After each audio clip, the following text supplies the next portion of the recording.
Vous connaissez déjà les chansons funèbres, mais je vais chanter pas les chansons de disque, de nouvelles chansons, ayúdame porque yo ne peux pas parler. Hein. Sí, sí, yo voy a cantar otras para que es mejor cantar otras.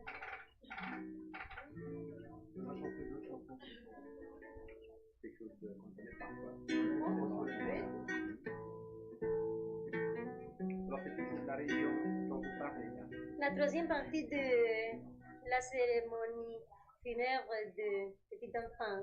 Hein?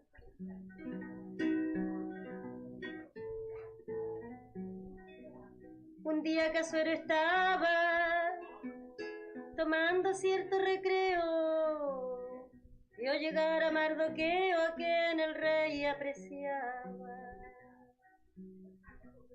Al judío acompañaba una doncella mujer, el rey lleno de placer la contempló poco a poco y se volvió casi loco por los amores de este.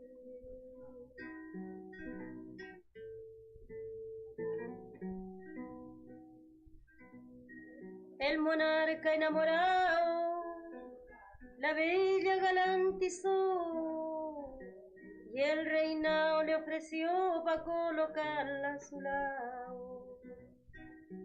Luego que estuvo arreglado aquel cuncunato fiero, a los jefes por primero a palacio los llamó y allí un festín preparó el famoso rey Asuero.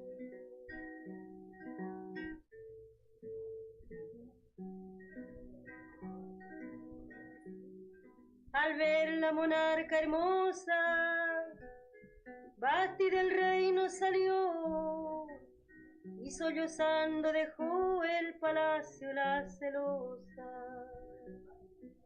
Luego por la nueva esposa, aquel monarca altanero llamó el rico y al obrero al banquete permanente y con toda aquella gente remolió medio año entero.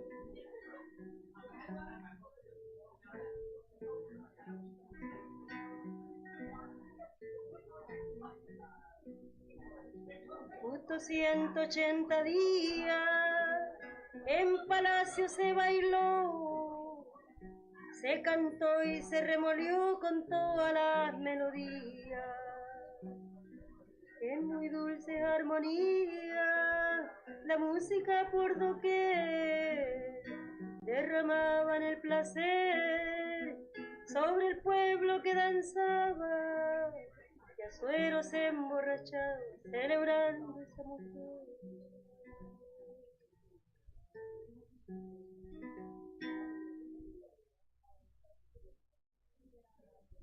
Yo no sé si tengo los versos por salud en el disco.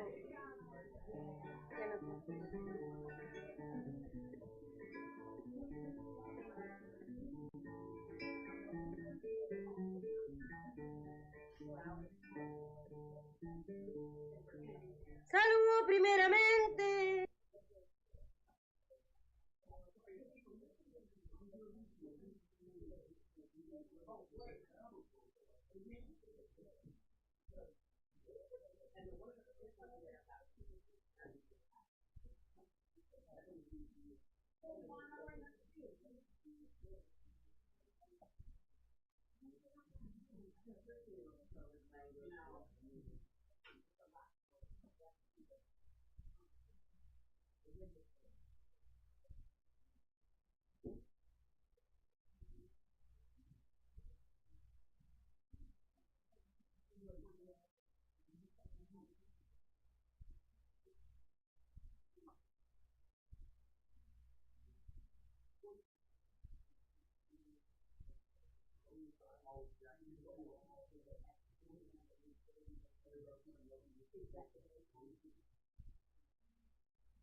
All right, folks. Hello. Good evening. Welcome to Beyond Baroque. Welcome to the Wanda Coleman Theater. My name is Ivan Salinas, programs manager here in this historic organization. I'd like to start by acknowledging our presence in unceded territory. We stand in solidarity with the indigenous Tonga peoples, who are the original stewards of this land. We are committed to provide a space for indigenous communities and artists. Beyond Baroque is a place dedicated to the possibilities of language. It was founded in 1968 by George Jury Smith. We started out as an experimental literary arts magazine until it evolved into the interdisciplinary space it is today. This building first served as the original Venice City Hall, and since the late 70s, it has been a home for artists and writers once Beyond Baroque took it over.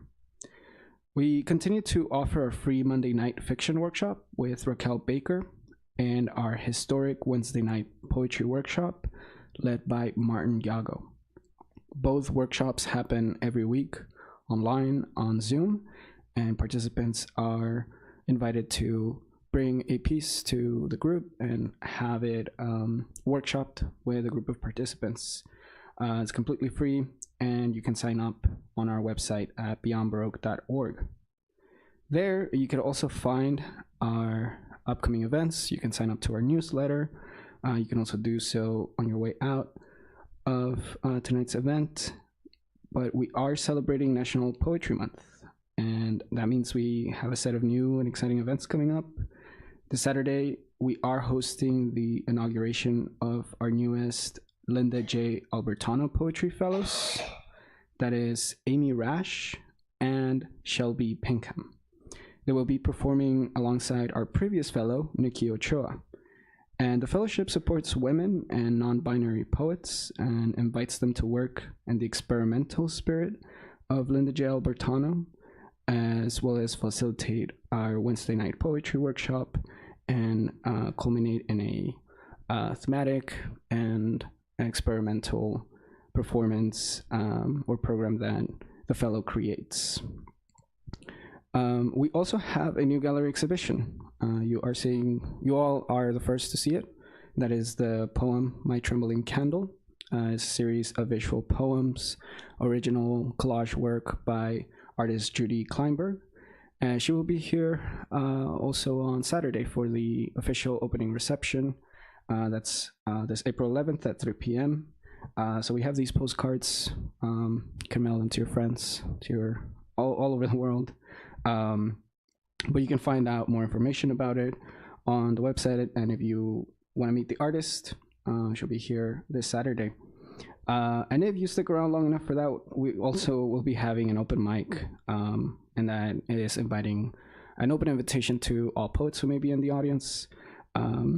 And we are celebrating that with Trenches Full of Poets. That's a running series in Long Beach. They are actually celebrating 4 years today at Page Against the Machine. And that is Nicolai Garcia and Mauricio Moreno, who have hosted that series this whole time.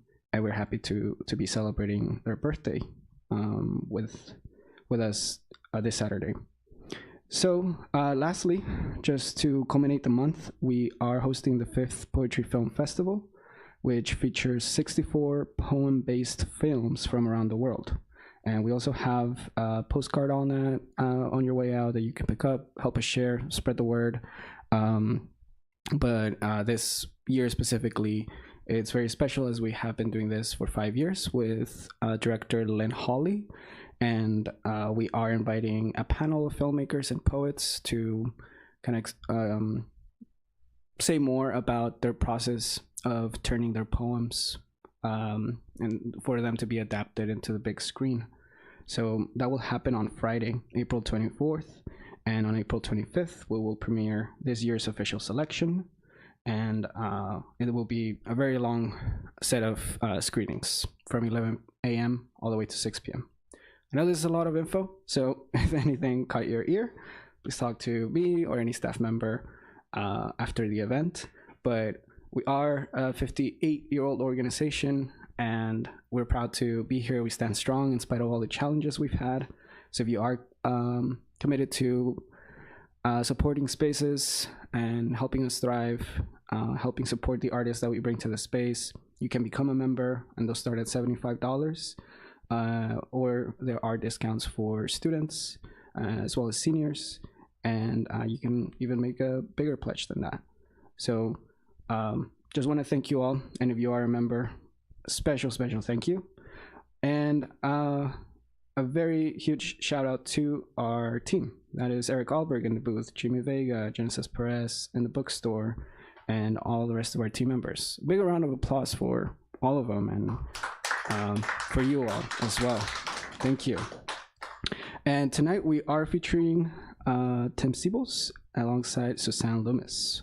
So it's an honor to have them in the space and, have them here all the way from Virginia and having a local LA legend.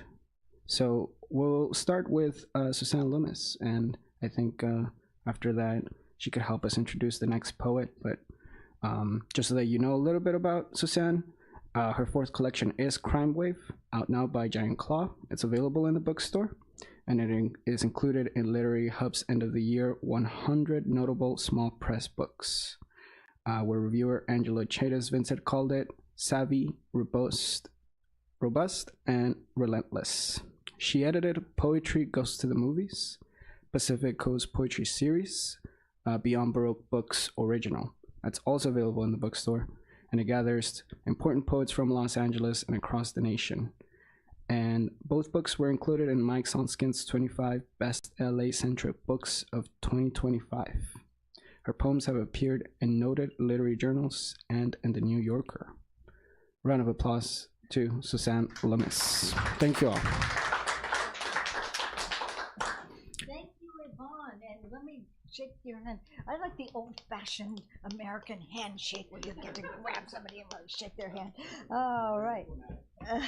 Yes. Okay. Well, thank you, Beyond Baroque and staff and audience. And I think most of my friends are watching on, we've decided on the live feed.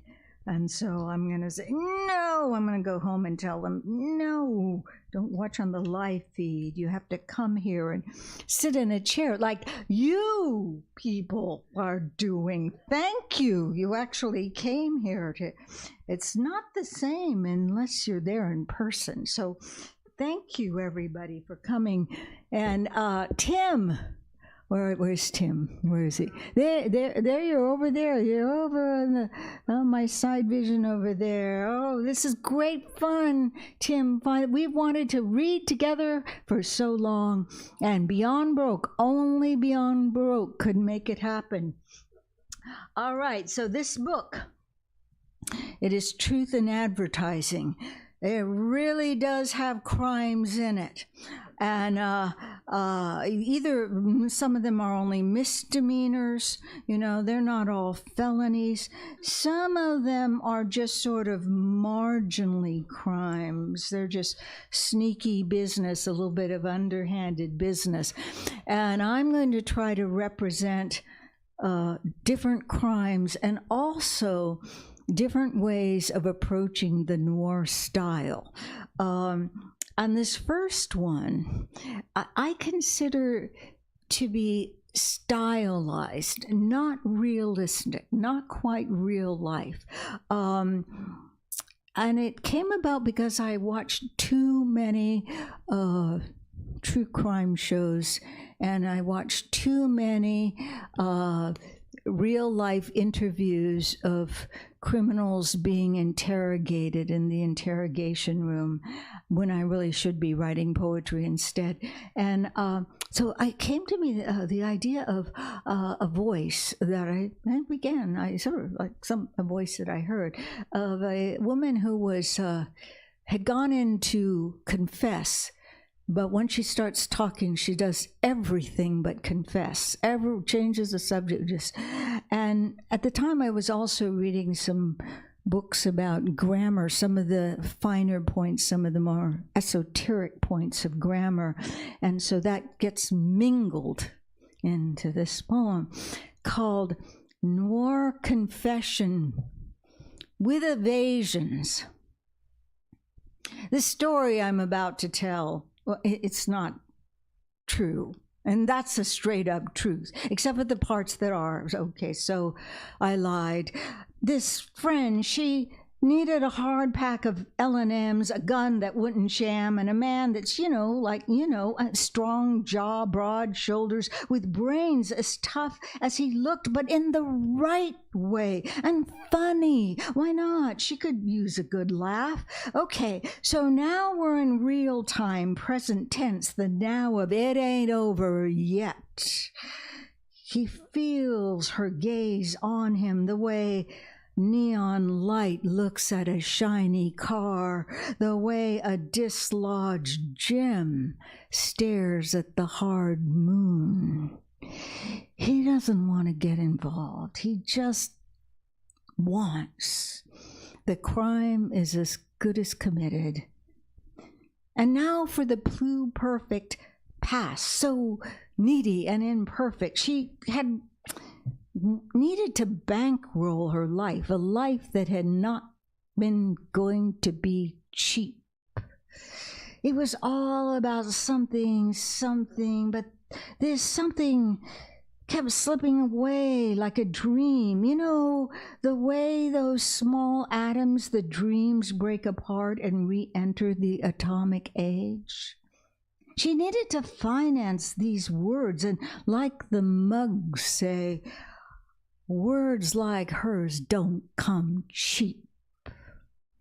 Sex like being pushed from a high window. I made that up. Like it? How much? Half moon, quarter moon. Came then the night of no moon, it cameth. But really, you want the truth. Crime or no crime. Caught or slipped out of there, running like raggedy water. There's no escaping the moon. Obviously, it worked out. Clearly, it all went wrong. All right. So, one of my favorite quotes is from Charles Simic, had an epigraph in one of his early books. And I think it was that book with a beautiful title, Place Lit by a Glass of Milk. And the quote was, and I think it was a Czech's expression, there's nothing more serious than a joke.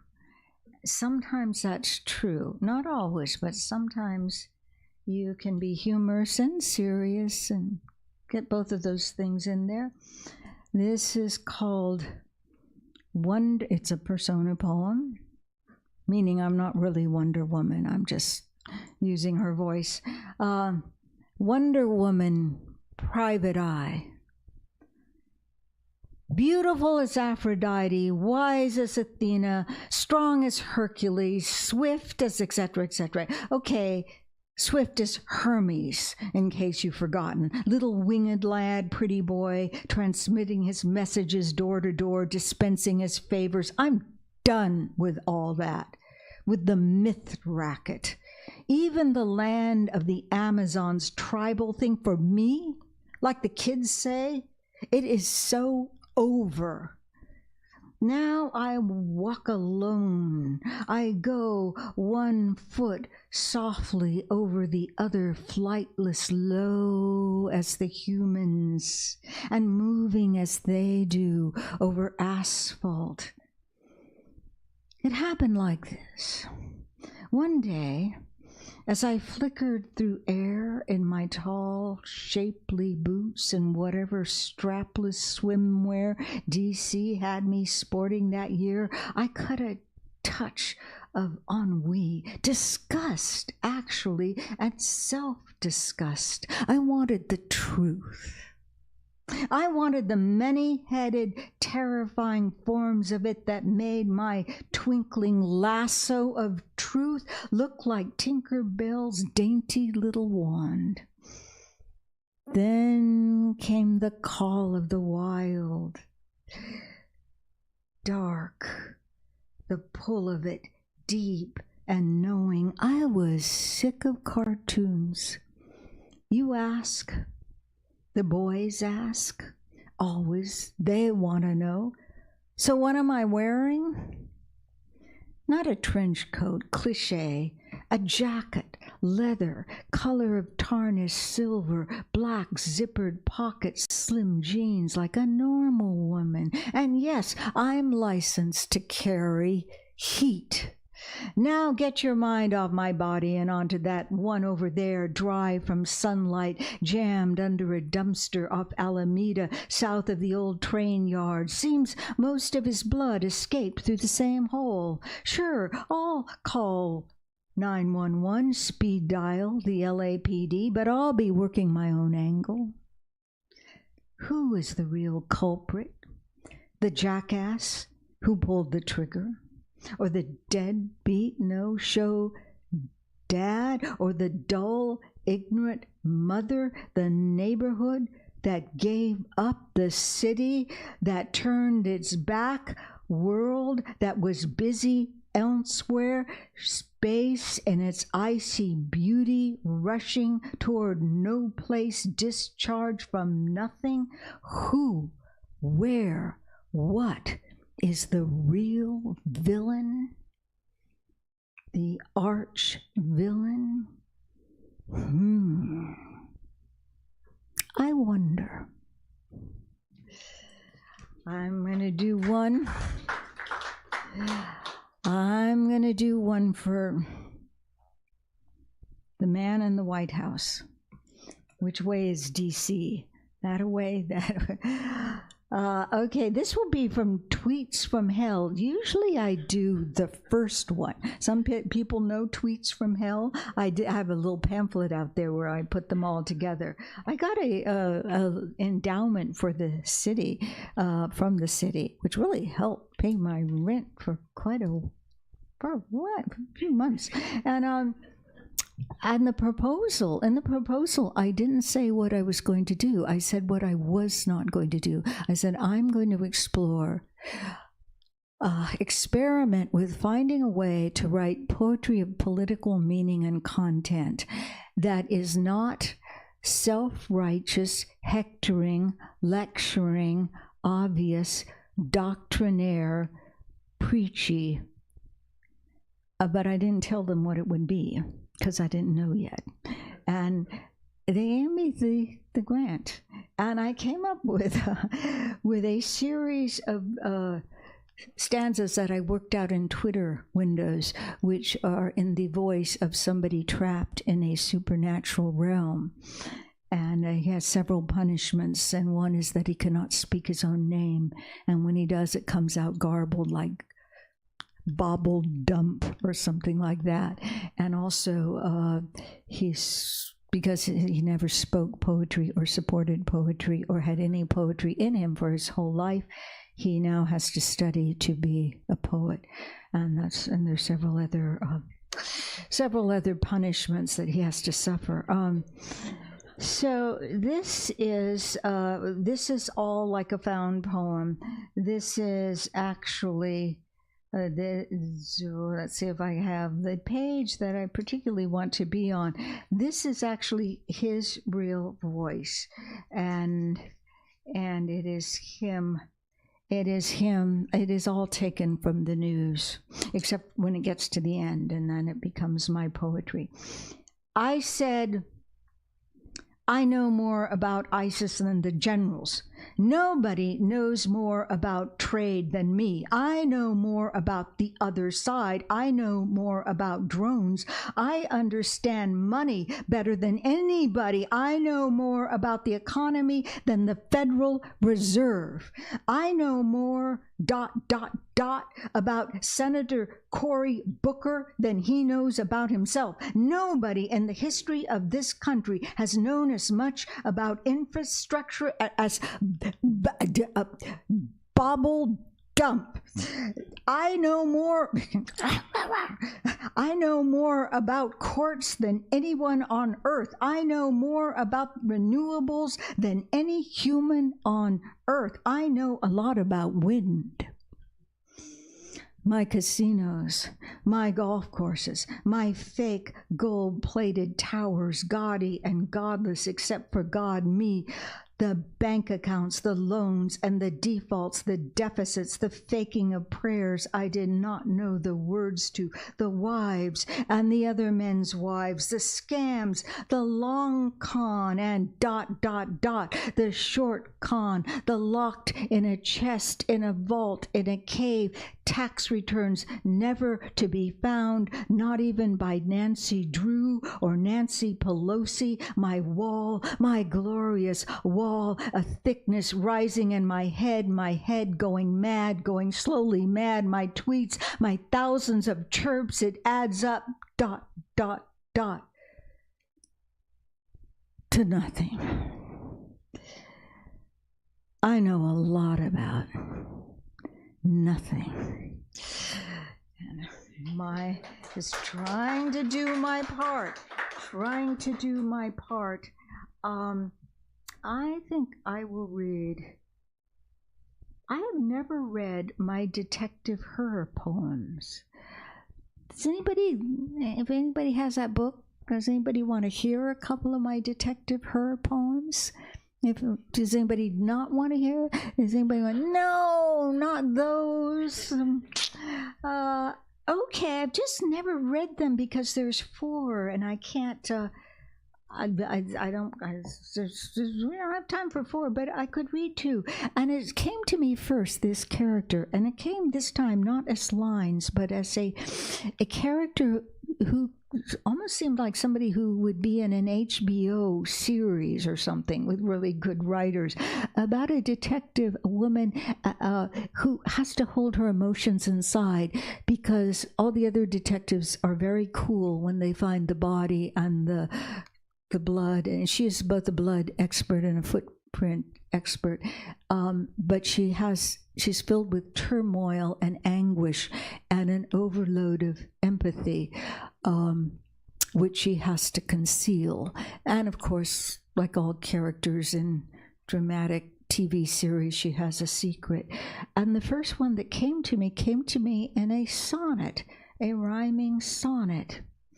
And the first time I thought of her, I thought she was she. I called her Detective She.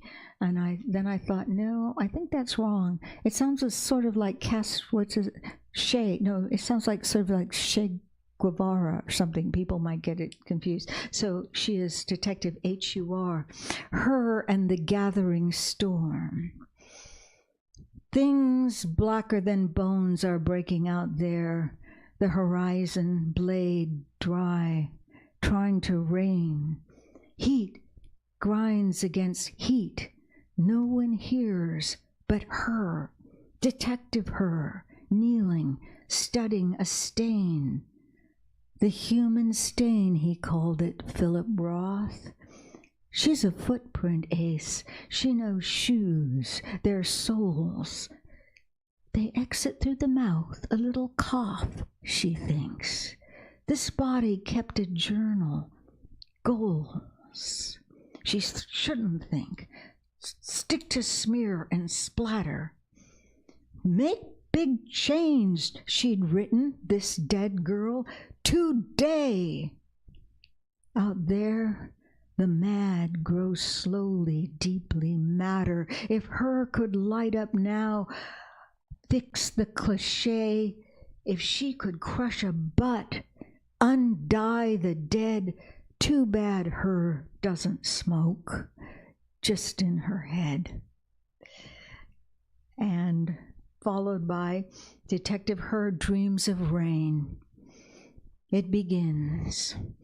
That half-alien ripening of the air, then fitful at first, the disturbing of surfaces, both the slick and the soft, a muddying of unwashed cars. Water, it falls, a benediction, a religious thing, forgiveness. Spat on streets come clean as the newborn. Bubbles of souls drift from windows, gutters, drops pierce them. They of moisture and air vanish into moisture and air. But oh, there goes the evidence, the crimes. How did she solve them now? How to avenge the dead, how to cry out to them now, to the unhearing, news of their vindication. She wakes, still her, detective, the air still crisp with drought, ground thirsty and still, everywhere footprints, prints of fingers, deep, telltale red-brown stains. They gleam in the violet light. I have one more. And the bad news is, it's long. The good news is, I'm going to read it really fast. And it is in this book here that Liz Camfield, hello, Liz Camfield, if you're out there. Meanwhile, I insulted all my friends, didn't I, who are watching. I take it back. You're still my friends. This is an art. Who knows what an art? Tim, I know you know. All the poets out there know. Anybody want to say what is an ars poetica? Yeah, it's a poem about poetry, and in which you reveal everything you believe in, why you are a poet. And this is called Ars Poetica Uber Prompt, and this is what this Latin means, primum nol insulis esse. It means, does anybody know what the physician's code is? What's the physician's code that, at least according to the myth, they're supposed to swear? First, do no harm. So I came up with my Latin oath for poets. First, do not bore. What do you think? Will it work? All right, so I'm going to read this really fast. It's a prompt. Take the worst poem you've ever written, but that you haven't abandoned or tossed out. It simply doesn't satisfy you, and no one else thinks much of it either. If it's long, reduce it to 14 lines, plus 3 is a bonus. Rethink, reimagine the poem in that shorter form. If it's a short poem, double its length, enrich it with details, observed or imagined. Add one of the senses you've omitted, probably taste or smell, or simply extend its possibilities. Identify your dullest, most predictable verbs and substitute livelier, more energetic ones, less expected. Your ending is flat, or it's forced, or it's ho-hum, or it comes out of nowhere. It tells us what we already know, or what we expected. It doesn't draw from what came before and then take us to a new place.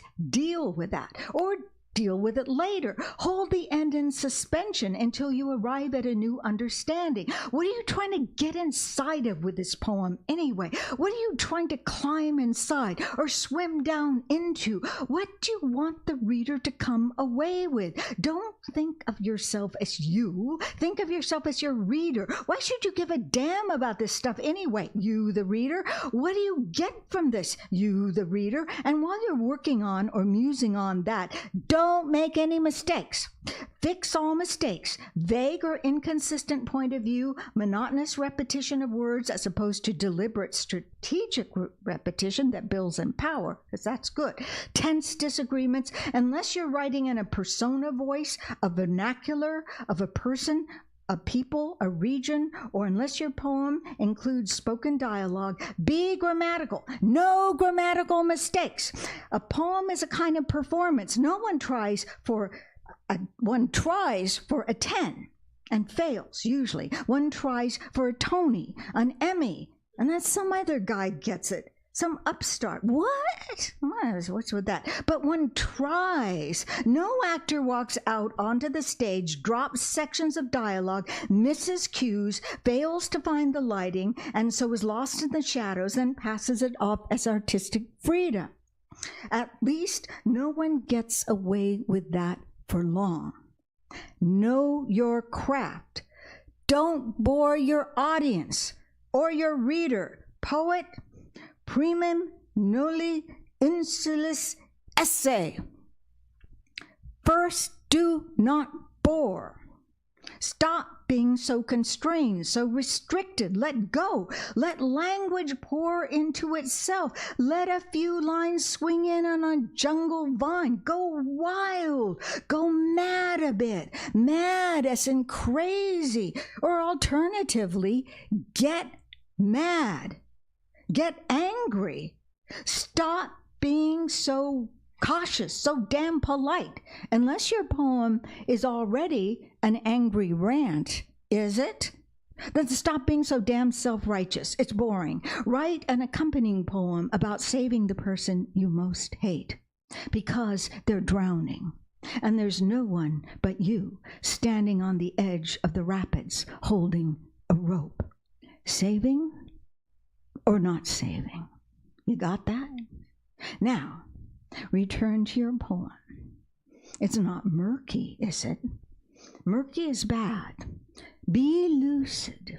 Be clear. See through as melted snow in a wine glass, but not flat. Don't confuse lucidity with flatness. And go in fear of abstractions. Don't use too many multisyllabic words like lucidity or multisyllabic. Play with line breaks. If it's one long streaming thing, try it in couplets or tercets or quatrains. Beautiful quatrains, narrow ones, elegant little curio boxes.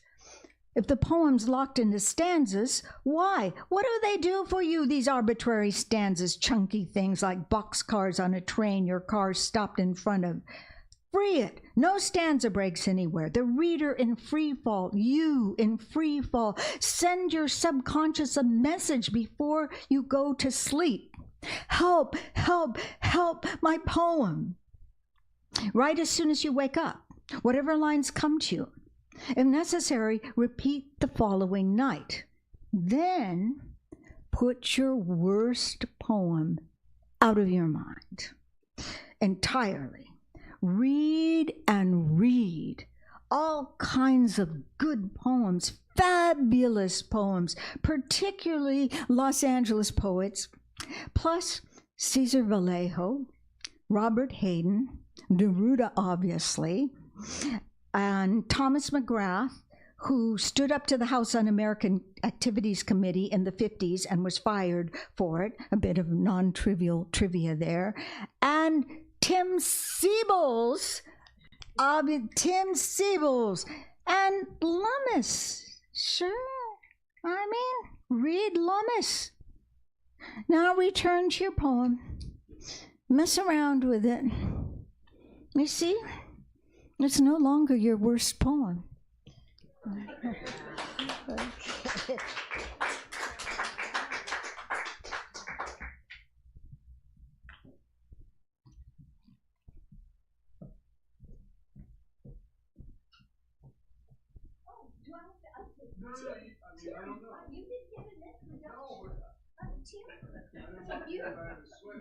Okay, so this is one of the most beloved, really one of the most beloved poets.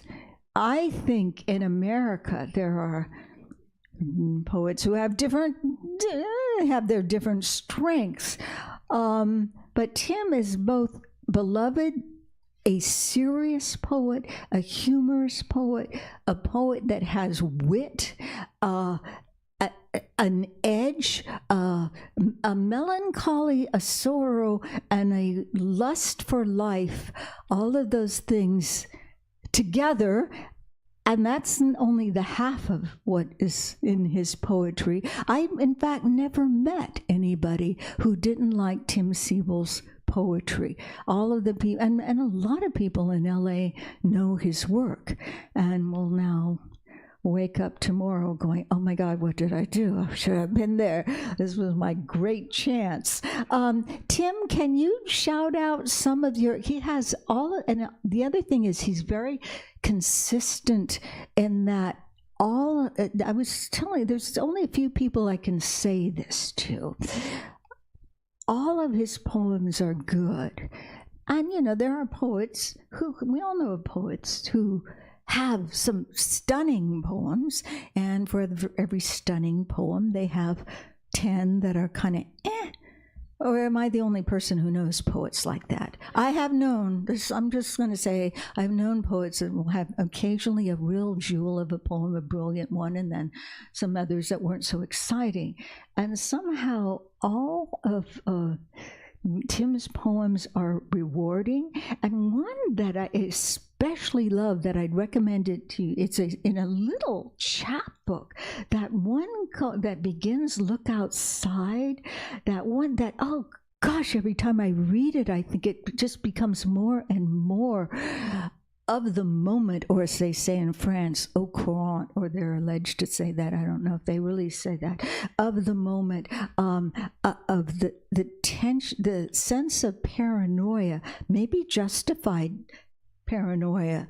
I mean, we now have people in LA, many people in LA, and the main cities, the big cities and everywhere, who are afraid to go out because they might be snatched off the street. Really almost among the disappeared. And this is that poem. You don't have that poem with you, do you? It probably is. It's one of your rarer ones, but it's about people, the fear of what's out there on the streets, what might await them. And it's very, very noir. If you do, that's okay, but people can probably find it somewhere. I published it once in a magazine called Protic. So, Tim, would when you come up here, could you tell people the names of all your books? Since you can tell them, yeah. Well, the main one, you want to buy the one that that's here right now. Get that one, and start your Tim Seibles collection with his most recent.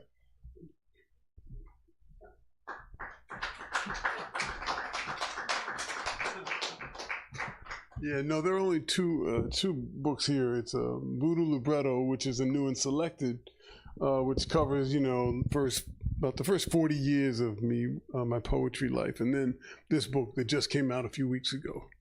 So those are the ones I'll name. But I mean, if you want to find the other ones, I mean, you can sure find them. I think they're listed in Voodoo Libretto anyway.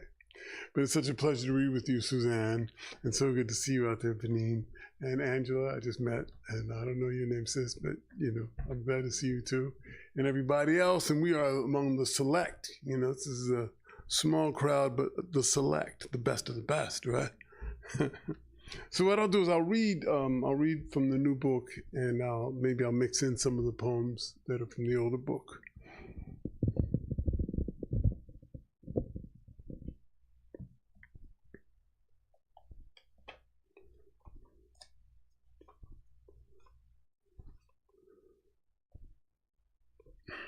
So this is the prefatory poem. This is the very, very first poem in the new book. And there are several riddles in the new book, and this prefatory poem is called Riddle Me This. I was playing off of you remember the Riddler, Suzanne, on the old Batman TV show, the Riddler would always say, riddle me this. Right. Anyway, so this is Riddle Me This. Who made the lock, the door, the cage? Who hid the key? Are you what you think you are, or what they say you seem to be? Is the fire cold inside you? Since when, and how, and why? When you lived as you chose, did you choose, or did you only seem to be? Who made the cage, the lock, the door? Who has the key?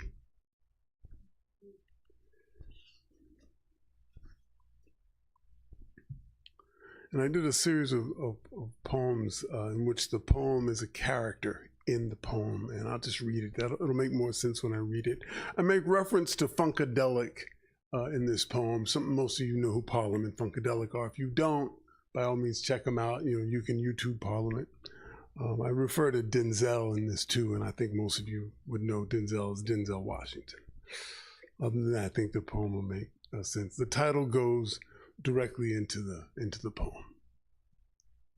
With no hat, no shirt, no pants, the poem walks the early afternoon. Summer sun spots the odd shape on the road and offers a cloud for shade. The poem is headed downtown with its revelations, its beauty, all the intricate parts, finally open to the general public, who, though they try to deny it, have always wanted to see beneath the vintage clothes. The poem's previous modesty and stealth, its humility and restraint, its patient, soft-spoken invitations have served no one, really. Not even the poem itself, which has always wanted the spotlight.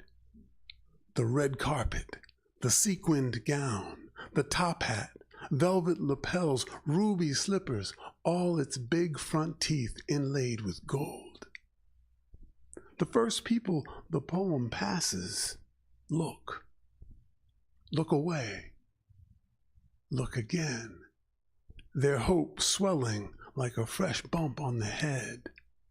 One man tries 911, but the 9 skips, then shimmies like a new disciple, and the brother's big fro bursts into cotton candy. The poem loves it, loves being out, being seen. The almost cool walk flips to a Denzel stroll. I'm kicking new flavor in your ear, it says unquietly, meeting the eyes of drivers who swerve, so sure they see what must be a mirage. This buck-naked angel, rump-shaken beside the witless sprawl of their lives, their heads anointed with apocryphal music. The cars refuse the road. their horns reborn, scatting a fanfare of funkadelic clarinets. This is my body, the poem says. Take and eat.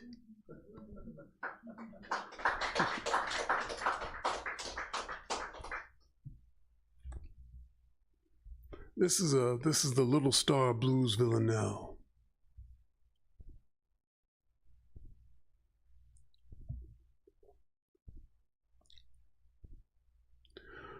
Someday, no one will wonder where you are. Your name won't be on anyone's mind. Remember, twinkle, twinkle, little star. Count up the hours you scratched in your car. Where were you going most of the time? Someday, no one will wonder where you are. Maybe you think I take things too far. I think it was Mom who taught me to rhyme. She sang, twinkle, twinkle, little star. Some days die like big bugs in the tar. Who was that small boy at the start of your mind? Someday your mother won't know who you are. Would have been nice to be crowned the czar. Tell everyone else what to do all the time. You better twinkle, twinkle, little star. What you think makes people work so hard? Like money's some mountain we're supposed to climb. One day, no one will wonder how you are. Mostly what kills me won't leave any scar. I bet I know why most people go blind. They need twinkle, twinkle, little star. Let's sit in the shade by that tree in the yard and chew on the hours with their lemony rind. Someday, no one will wonder what you are. Remember, twinkle, twinkle, little star.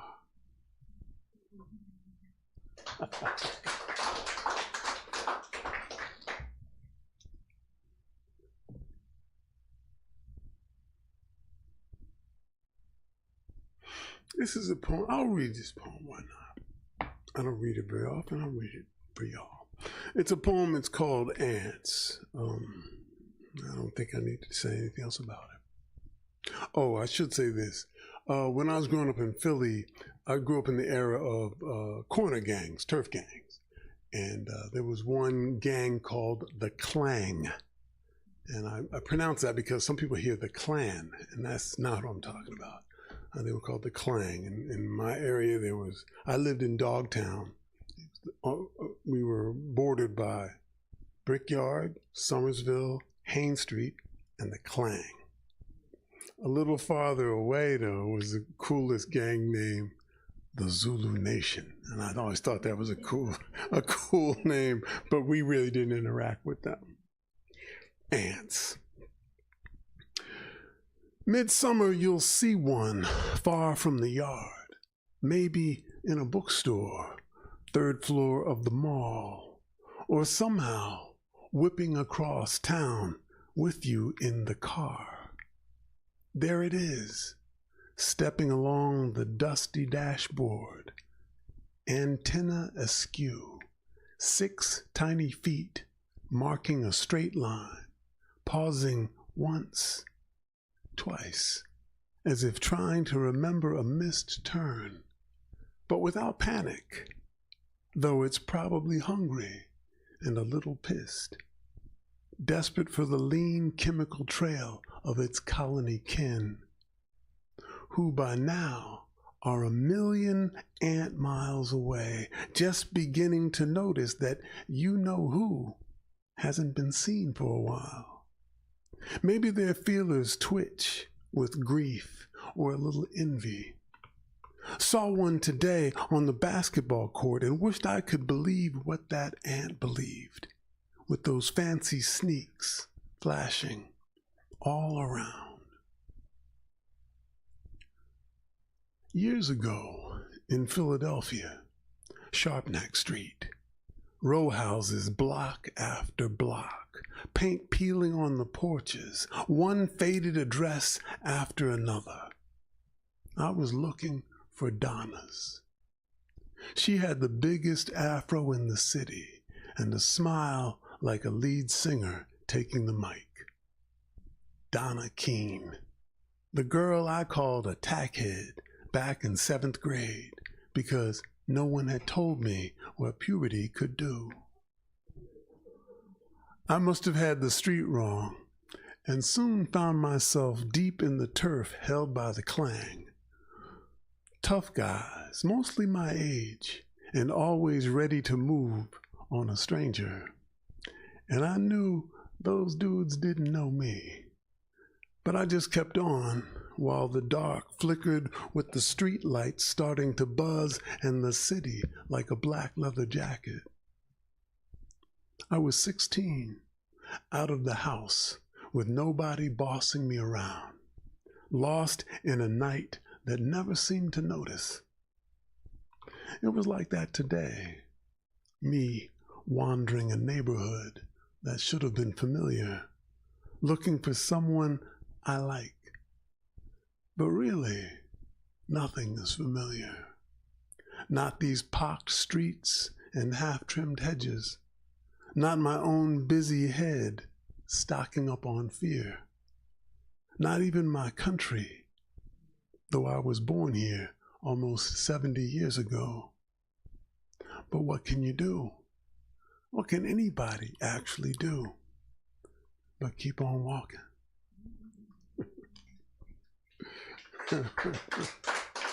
Thank you. Y'all are very kind. I'm sure I can speak for Suzanne when I say it's always a pleasure to have people care about poetry, listening to poems. They spend a lot of time alone writing them. And so you're hoping every so often somebody will come out and hear them, you know. All right. You had, I think, Suzanne, you mentioned Cesar Vallejo. And that's a great Peruvian poet, and I love him, and I was really influenced by him earlier in my life. But I wrote this poem for him not too many years ago. It's just called Not Nearly Enough, and it's dedicated to Cesar Vallejo. And if you don't know who that is, by all means, check him out. Just look him up. You can find some poems online, I'm sure. All right, let me think if I have everything here. Because he was wild and poignant and dark, but funny. You know, I really love that about him. Anyway, so this is just called Not Nearly Enough. I'm not gonna say another thing. Yesterday, maybe. Tomorrow, perhaps. But today, no one is reading my poems. No one at all. It's as if my whole life has been covered like a parrot's cage so everybody can get some sleep. I didn't mean to shout, to blaspheme, to interrupt, curse, use slang, obsess over women's thighs. I did not mean to cause trouble. Did I? Maybe I did. Of course I did. But for the best possible reasons. There's no pretty way to fight ugliness. There's not nearly enough love going around. Nowhere near an adequate array of sexual collaborations. In fact, a wild lack of empathy and daring, especially from God, who has fallen disastrously short of my expectations.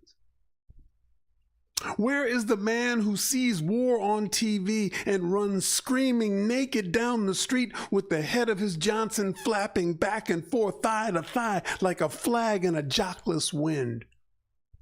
And with her marvelously chocolate boobaroos glossed with sunlight and saliva, where is the woman who burst into Our Lady of Hope Cathedral singing, "Tell me something good"? We see children. We were children with dolls that peed, with wooden trucks and wind-up frogs and hide-and-seek, who knew better than what our parents said. Tell me, how did we let these fuckheads run the world off the road? We cannot tuck our brains up our asses, then wonder why self-sucking morons come to power with their sad toupees, their burger-driven breath, their prune-sized hearts, and then seem shocked when our lives fit like barbed wire braziers. This is mostly what I've been trying to get at with poetry. But maybe I overthink, maybe I hyperbolize, maybe I pile on, maybe I've lost sight of what people really want, which is to cuddle the status quo like a syphilitic teddy bear. My mother used to say, before giving me a good slap on the mouth, "You have gotten beside yourself, you onion-headed little maniac." And she's right. And she's right. I am standing beside myself this minute, staring at myself, staring back at myself, asking with a double dose of musty contempt, why aren't you reading my poems?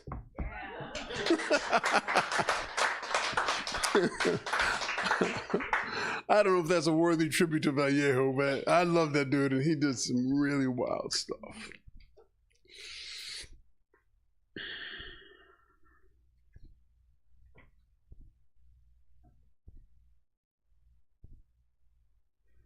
I'm going to change the groove up a little, just because, I don't often read this poem either. I wrote this poem in the voice of Iago, and Iago, of course, is Othello's arch enemy. Most of you know the story of Othello. And so this is in his voice. And there's one usage in this poem that is not, it's not in use now. When we say romance, generally speaking, we're talking about like a romantic encounter, some kind of intimate connection between two people. But in Shakespeare's time, people referred to romance meaning fantasy. So if you said, "Oh, that's romance," it'd mean like that's not real, right? So I just wanted to make that, because I'm sure I've read this poem and people might don't know what I'm doing with that word. Anyway, this is called Iago Unfettered. I'm no green monster. I've shared my share of sweat-damp sheets, and with maidens deadly more fair than Desdemona, I dare say. What is romance? A two-faced beast, each saying always what the other misunderstands. Such fuss finds web for silly flies. 'Tis trouble that I love, its inscrutable stealth, the way it appears from nowhere and gains all attention, like a virgin birth or a new ghost who spurs your head till you give up the lease and go. Comfort comes in believing men could not be cruel, but for ignorance of kinder ways. Romance, indeed. Yet the lack of such faith cuts and bleeds unbearable days, while an abundance of it threads mischief into lovely lives.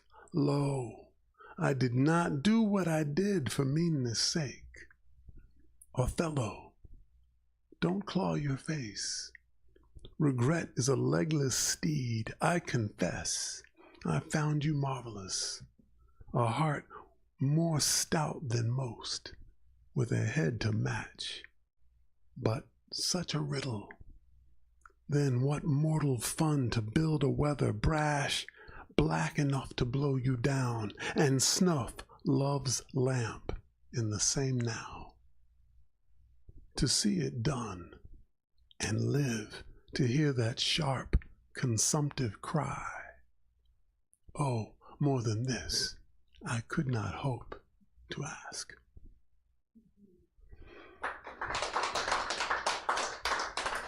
Thank you. Yeah. It's very hard not to, Iago was kind of a monster, but he was really, really clever and sharp-witted. I wanted to steal some of his language and wit. Oh, here's that piece you were talking about, Suzanne. Check Outside. I got it. It's in the new and selected. I'll read that to you.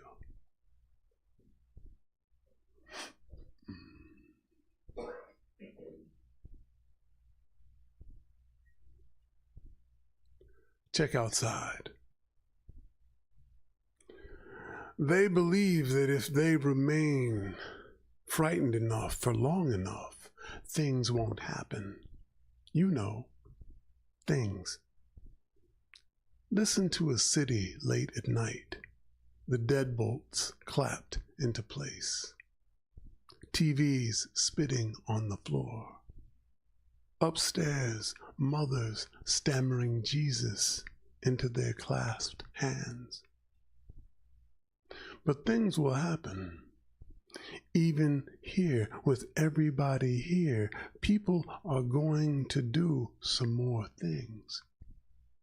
You see it all the time. Starting now, and from now on, weather is weather, and news is weather too.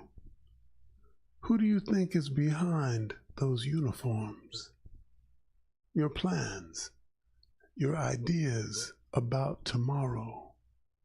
Even now, the blood burns in your ear. A story. You want me to tell you a story. But right now, we're right in the middle of something really funny. And let me tell you, it's something like a story, all this. People with chips, heavy chips on their shoulders. People with a few tricks up their sleeves have got to do some more things. Check outside, how the wind runs from some exact somewhere. That man near the wall by the 7-Eleven, what's he got in his hand? Thank you.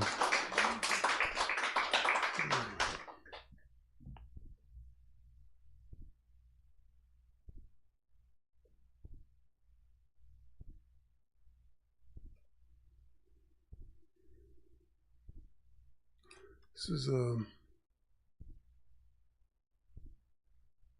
read just a few more pieces. I'll read this poem. You had mentioned writing things in relation to a certain person who shall not be named that is at the head of our country, and this is a this is a poem called "Invasion of the Body Snatchers." And it does have an epigraph. It does mention him. I heard someone say, "I'll be voting for Trump no matter what." And you've probably all had that occasion to run into people who you thought you knew. And then they'll say something like that and you think, uh-oh, you know? And so this is Invasion of the Body Snatchers. We only opened our doors when we had to. We shut our windows, but the smell kept getting worse. As if someplace nearby, the carcass of an ape was burning. Still, it seemed like we were waiting for someone. It had gotten late, but we kept changing our clothes. All we really wanted was a little sleep before Monday put us back to work.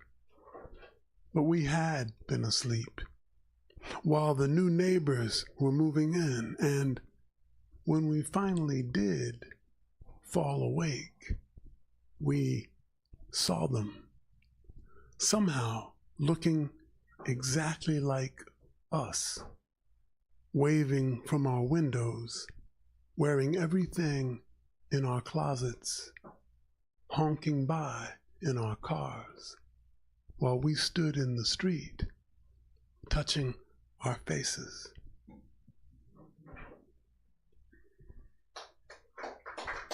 Thank you.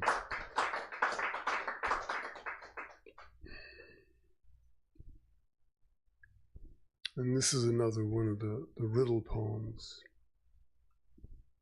It's riddle 2.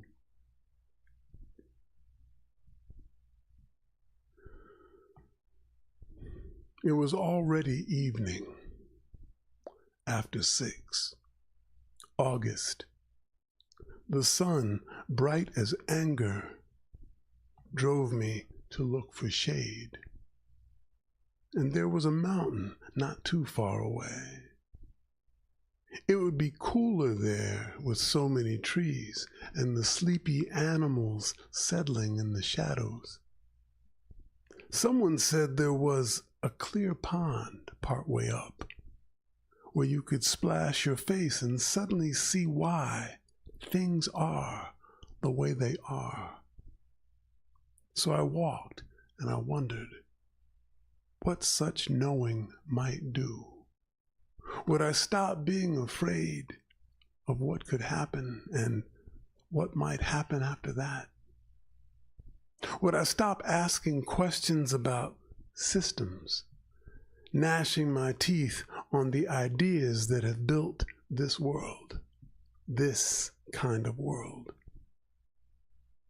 And the walk had gotten long, but I was getting there, though now the sun was gone, taking with it the burnt orange hem of the sky. And with the risen dark, the mountain disappeared. Thanks.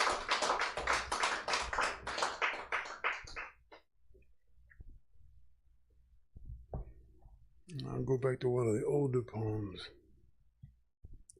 Now this is a poem called First Kiss, and it's for lips, because everybody's got some kind of lips. And it's not the first kiss necessarily of your life, but the first kiss maybe of a new relationship. And so this is just a poem I wrote concerning such a moment. First kiss. Her mouth fell into my mouth like a summer snow, like a fifth season, like a fresh Eden, like Eden when Eve made God whimper with the liquid tilt of her hips. Her kiss hurt like that. I mean, it was as if she'd mixed the sweat of it. It was as if she'd mixed the sweat of an angel with the taste of a tangerine. I swear, my mouth had been a helmet forever greased with secrets. My mouth, a dead-end street a little bit lit by teeth.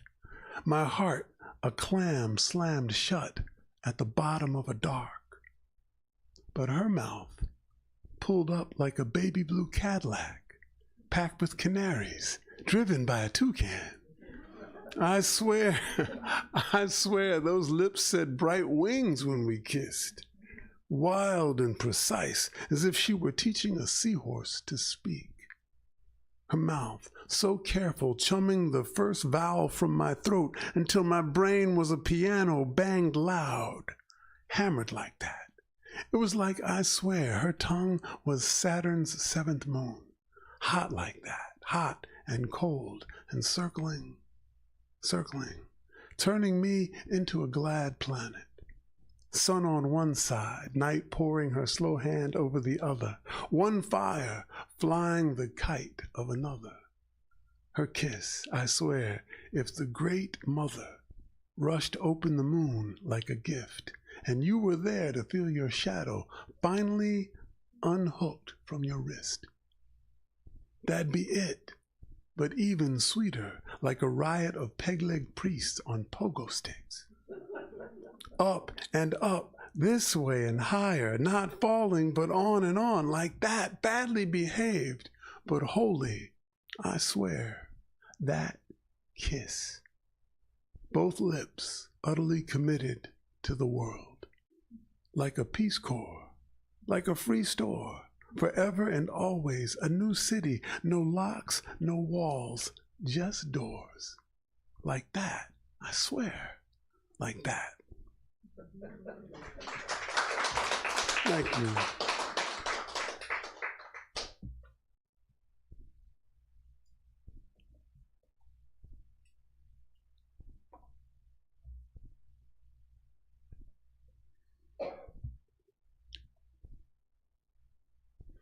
I'll close this with a poem. I know you know this poem.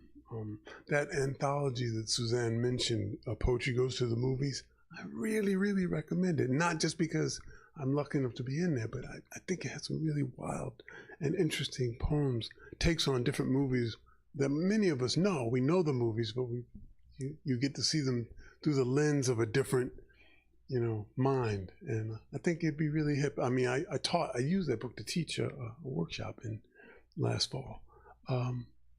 So yeah, anyway, check it out. Poetry Goes to the Movies. Anyway, this is a poem called Movie. I like this. This is especially interesting too because this setting is like a movie theater kind of. It has a movie theater vibe to it. Anyway, so I think that's all I really need to tell you. Movie. It was already on when you came in. A 2-lane road, the car's high beams blaming the dark. In the rearview mirror, the downtown of a city, familiar but not. Because you have found yourself cast in the world without your consent, you think you must be something like other people, like the dude 2 rows back with his face lit by a phone. Or maybe like the star behind the wheel, one eye swollen, the other tight in a squint. You want to know what happened, what's happening, and where the road will go and when. And soon, she's standing outside a 7-Eleven, filling up her dusty dark blue Mustang. Early sun steams the back window. Maybe she drove all night, her voice part sorrow, part wind under the overhang.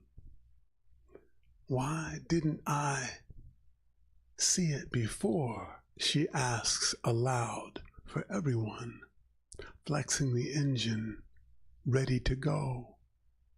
This is the story of what happens when what has seemed one way turns out to be another way, like a priest.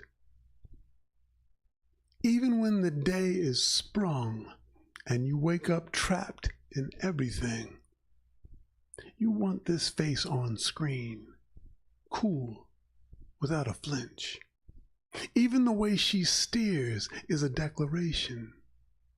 You want to drive like that. You could drive like that. Like somebody in charge, somebody who knows the deal. On the passenger seat, half stashed in her scarf, a .38. Your mind moves to revenge. How your circumstances just don't make any sense. You want to know who made it this way. And one chance to make them back down and beg. The reversal, sizzling with drama and music, that means you were right all along. That's why you keep watching, like everyone else, holding their sodas in the dark. She could be a friend, a nice person who deserves some goddamn justice. You can tell she'd like another life, without so many hard decisions coming down to only one. Maybe you really are the character other people think you are, even though they can't hear what's playing in your head. After the movie, you walk back into the mall wondering if you could do what she did. That was pretty good, you mutter, with nobody nearby and light all over your face.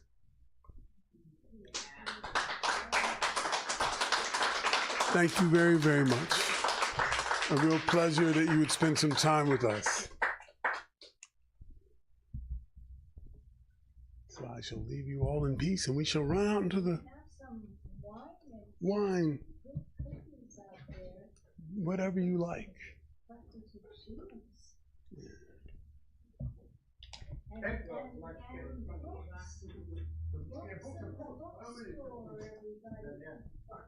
Yes, big round of applause for both of our poets. Thank you so much, Tim. Yes. But also, thanks Yvonne and Eric and you guys, and thanks for having me, and Suzanne, and we're really grateful, man. Thank you. Yes, appreciate it. Yeah. And all the ancestors that have walked through these halls. But we have reception outside, and we have a display of books from both of our authors and a wide selection of titles. So thank you all for being here.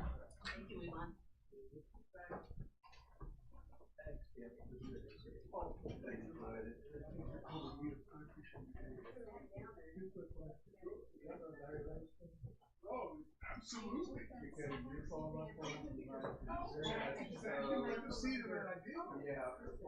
The balloon asked one, absolutely. I was an undergraduate. Yeah. So you down the road. New York. Yeah. So can they trigger that thought. I thought, they're having a good time. I just thought I'd be but now I've done like 20 of them. So crime. Law and order. Yeah. Oh yeah. I love that. I remember that was the story that and the second line is the line that testifies that no, not a crime writer. I'm a poet, but I an interesting time. But I'm young. I just watched the show and read the book. I spent a little time with him. Leonard and Suzanne Press. I had no idea he was that close to the end. No, I know he. Yes, so I just I served on the board for many years. No, he was teaching at VCU. Oh, sure. Community University. And I'm I was the fan. And so after we sat